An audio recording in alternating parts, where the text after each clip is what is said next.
கார தோசை எப்படி செய்கிறது பார்க்கலாம். 6 காஞ்ச மிளகாவை சுடு தண்ணியில் 70 நிமிஷம் ஊற வச்சுருங்க. ஒரு கடாயில் எண்ணெய் ஊற்றி சோம்பு, சின்ன வெங்காயம், பூண்டு, ஒரு தக்காளி போட்டு நல்லா வதக்கிக்கோங்க.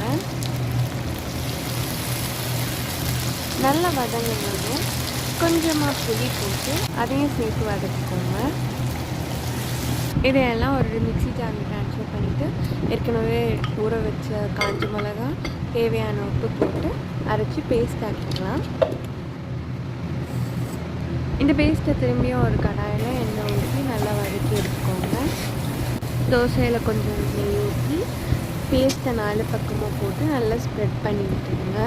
தோசை ஃபுல்லாக ஸ்ப்ரெட் பண்ணிவிட்டு கொஞ்சமாக நெய்யை ஊற்றி எடுத்திங்கன்னா நம்மளோட கார தோசை ரெடி. ட்ரை பண்ணி பார்த்து கமெண்ட்ஸில் எப்படி இருந்துச்சுன்னு சொல்லுங்கள்.